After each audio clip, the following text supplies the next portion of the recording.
नमस्कार। आप सभी का स्वागत है मेरे YouTube channel unique share details में।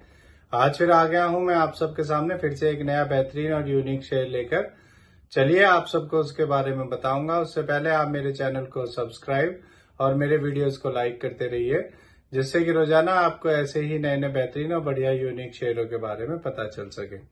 तो आज जो मैं कंपनी आप सबके सामने लेकर आया हूँ, उस कंपनी का नाम है जेंसोल इंजीनियरिंग लिमिटेड। इस कंपनी में क्या बड़ी खबर आई है वो भी मैं आपको बताऊंगा, और अपने इस वीडियो के लास्ट में आपको ये भी बताऊंगा कि ये कंपनी कैसी है, आपको इसका शेयर लेना चाहिए या नहीं लेना चाहिए, और इस कंपनी के नेगेटिव या पॉजिटिव पॉइंट्स क्या हैं। तो उसके लिए आप मेरा वीडियो लास्ट तक देखिएगा, तभी आपको इन सब बातों का पता चलेगा। तो चलिए शुरू करते हैं इस कंपनी के बारे में। इस कंपनी में एक बड़ी खबर आई है। इस कंपनी को 1340 करोड़ के ऑर्डर मिले हैं। ये ऑर्डर इसे गुजरात ऊर्जा विकास निगम लिमिटेड से मिला है। इस ऑर्डर में company 250 megawatt oblique 500 megawatt hertz का बैटरी एनर्जी स्टोरेज प्रोजेक्ट बनाएगी। चलिए आगे बताता हूँ आपको। इस खबर के आने के बाद इसमें 51 रुपए बढ़कर अपर सर्किट लग गया था और इसका शेयर 1068 रुपए तक पहुंच गया था। एक साल पहले इसका शेयर 468 का था और अब 1067 का है। एक साल में इसने डबल से ज्यादा कर दिया है। सोचिए, अगर आपने इसमें एक साल पहले 1 लाख रुपए लगाए होते तो आपके पास 2 लाख से भी ज्यादा हो चुके होते। अब मैं आपको इस कंपनी के बारे में बताता हूं कि ये कंपनी करती क्या है। ये company solar consulting and EPC का बिजनेस करती है। ये कंपनी ईपीसी, ईवी मैन्युफैक्चरिंग और ईवी लीजिंग का भी काम करती है। अब मैं आपको इस कंपनी के बारे में, इस कंपनी के पॉजिटिव पॉइंट्स के बारे में बताता हूं। इस कंपनी ने पिछले 5 सालों में 52.1% CAGR की प्रॉफिट ग्रोथ दी है। और मैं आपको अभी से बता रहा हूं कि इस कंपनी का जो जून क्वार्टर का क्वार्टरली रिजल्ट आएगा वो पॉजिटिव ही आएगा, और उसके बाद आपको इसके शेयर में काफी तेजी देखने को मिलेगी।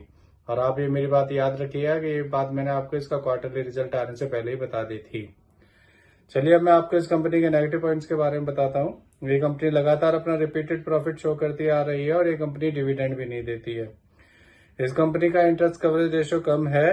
इस कंपनी के प्रमोटर्स ने पिछले 3 सालों में 8.10% अपनी होल्डिंग कम की है। ये सब इसके नेगेटिव पॉइंट्स हैं। अब मैं आपको इस कंपनी के फंडामेंटल्स के बारे में बताता हूँ। इस कंपनी का market cap 4045 crore, P ratio 75.6, ROE 20% और डेब्ट टू इक्विटी 4.63 है। इसके एमडी सीईओ मिस्टर अनमोल जग्गी है। अब मैं आपको इसका एक और नेगेटिव पॉइंट बताता हूँ। इसमें एफआईआई ने अपना स्टेक कम किया है। दिसंबर 2023 में एफआईआई का स्टेक इसमें 2.94% था, और फिर अब कम होकर एफआईआई का स्टेक मार्च 2024 में 2.40% हो गया है इस कंपनी के अंदर। अब मैं आपको इस कंपनी के शेयर होल्डिंग पैटर्न के बारे में बताता हूँ। इसमें प्रमोटर्स का 62.62%, रिटेल का 34.89%, एफआईआई का 2.40% और डीआईएस का 0.09% स्टेक है। मेरे हिसाब से एक बढ़िया कंपनी है, और ये कंपनी जब से शेयर मार्केट में लिस्ट हुई है तभी से इसका शेयर लगातार बढ़ता जा रहा है। आपको इसका शेयर ले लेना चाहिए और लॉन्ग टर्म के लिए होल्ड करना चाहिए, जिससे कि आपको इसमें अच्छे रिटर्न्स मिल सके। तो इससे जुड़ी हुई ये नई खबर आई थी, इसीलिए आप सबके सामने मैं इस शेयर को लेकर आया हूँ। ये मेरी पर्सनल थ्योरी है, ये कोई शेयर सेल और परचेज करने की सलाह नहीं है, ना ही मैं कोई सेबी से रजिस्टर्ड फाइनेंशियल एडवाइजर हूँ। आप मेरे चैनल को सब्सक्राइब और मेरे वीडियोस को लाइक करते रहिए, जिससे कि रोजाना आपको ऐसे ही नए नए बेहतरीन और यूनिक शेयरों के बारे में पता चल सके। और अब मैं कल फिर आऊंगा आप सबके सामने फिर से एक नया बेहतरीन और यूनिक शेयर लेकर। धन्यवाद।